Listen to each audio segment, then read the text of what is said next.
मेरा नाम सीमा है और मैं पिछले 5 साल से फॉरेस्ट रेंजर हूँ। कई बार रात की ड्यूटी करनी पड़ती है, लेकिन उस रात जैसा डर मैंने कभी महसूस नहीं किया। उस दिन बारिश थमी थी, जंगल गीला था और मिट्टी की गंध हवा में फैली हुई थी। मेरी चौकी एकदम अकेले पहाड़ी के बीच में है। चारों तरफ घना जंगल और कोई आसपास कई किलोमीटर तक नहीं। करीब 11 बजे मैं अपनी ड्यूटी रिपोर्ट लिख रही थी कि अचानक वायरलेस से अजीब सी खड़खड़ाहट आई।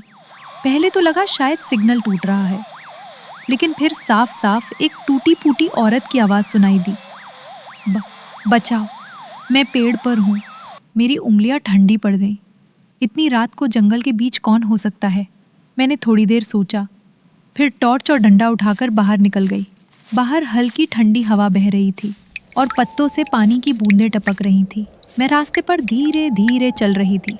टॉर्च की रोशनी बस सामने 5-10 फीट तक ही जा रही थी। अचानक मुझे लगा जैसे मेरे पीछे कोई चल रहा हो। पत्तों के दबने की आवाज़ साफ सुनाई दी। मैं रुकी, आवाज़ भी रुक गई। मुड़कर देखा, कोई नहीं था। दिल की धड़कन बढ़ गई। मैंने तेज़ कदमों से आगे बढ़ना शुरू किया। थोड़ी ही दूर मेरी टॉर्च की रोशनी किसी चीज़ पर पड़ी। वो एक पुरानी जली हुई वर्दी थी जो पेड़ की डाल पर अटकी हुई थी। पर अजीब बात ये थी कि उस पर ताज़ा खून टपक रहा था। मैंने कांपते हुए टॉर्च ऊपर डाली और देखा एक औरत पेड़ से उल्टी लटकी हुई थी। उसके बाल मेरे पैरों तक झूल रहे थे और चेहरा अंधेरे में धुंधला था।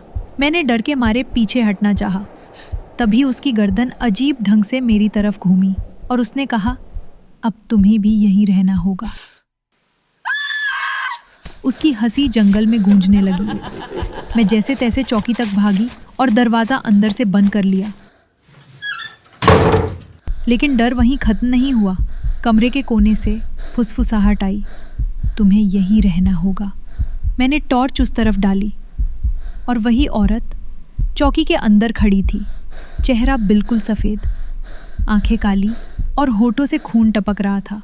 वो धीरे धीरे मेरी तरफ बढ़ रही थी। मैं चीखना चाहती थी, लेकिन गले से आवाज़ नहीं निकली। वो मेरे बिल्कुल पास आई और मेरे कान में फुसफुसाई, ये चौकी अब तुम्हारी नहीं, मेरी है। इसके बाद सब कुछ अंधेरा हो गया।